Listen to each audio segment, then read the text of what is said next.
My comrades in crime, good afternoon. I am not only elated, but also humbled to be granted this great and rare opportunity to weigh in on this momentous forum. Secondly, I am grateful to our Almighty God for His purposeful gift of life and enablement that you and me have converged to this fantastic forum. During this COVID-19 pandemic break, I realized that teachers are surely the gatekeepers of knowledge and morals.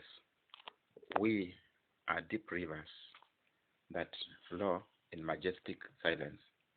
We engage our brains and brands to help create a galaxy of ideas for our learners. We are endowed with a better memory like that of an elephant and ultra-sensitive sonar ears. Only a teacher will age like wine. Remember, I called you colleagues in crime because you are the only professionals that withstand a collection of rumors and trivia from people of all walks of life with great humility and understanding. In fact, your persecutions are second to martyrs. Our roles in the society is far and wide. We moil and toil beyond teaching to being nannies and caregivers. We are the potters that improve the texture, tone, and tenor of the society, notwithstanding being its benefactors. No man is man enough, no woman is woman enough unless he or she has thoroughly gone through the hands of a teacher.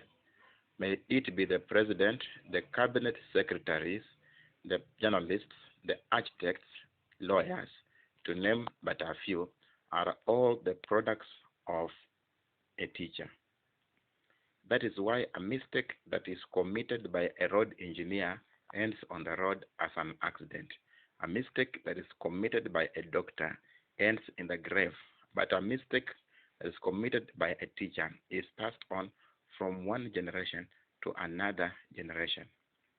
We cannot therefore fail to cultivate the spirit of constructive consultation and instead resort to grandstanding and populist brinkmanship with our leaders as bogeymen. Why? Because the power in us is more than men in power. However, we cannot afford to the luxury of cooling off or take a tranquilizing drug of laxity in the face of megalomaniacs in a nation where greed is our greed. These are cartels and cabals that play ping pong with our profession. They invade our profession in a subterranean fashion for nothing but self-esteem and aggrandizement. In most cases, they either convert our union leaders into flower girls or they maneuver their way into its leadership. For instance, the albatross that our union Coupet has carried on its neck is that it was created to kick Nat out of the podium, and therefore it is a sidekick of our TSC employer. We should rise to an occasion and quote this analogy for posterity and unity of purpose by ensuring state leadership of men and women that have the knack and the spine to defend the profession, holding the government by its balls when necessary.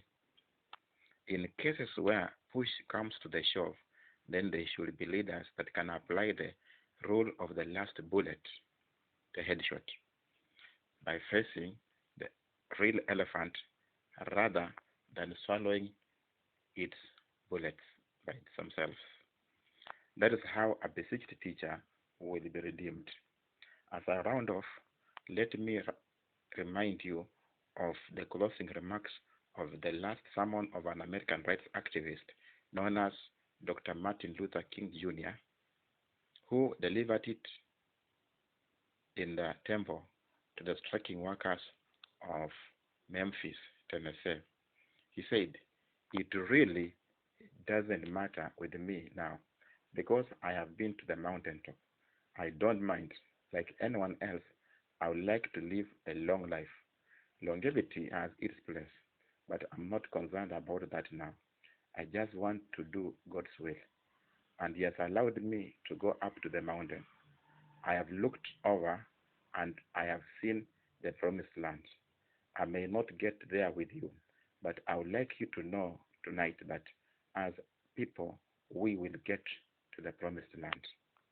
From Luther's premonition, I realized that we as teachers may not necessarily fulfill our ambitions and aspirations, but we should be proud and grateful because of our descendants and children that we nurture to nobility like presidency, accountancy, advocacy, and so on. That is God's will that through us we may make them become. May God bless you abundantly. May God bless Kenya.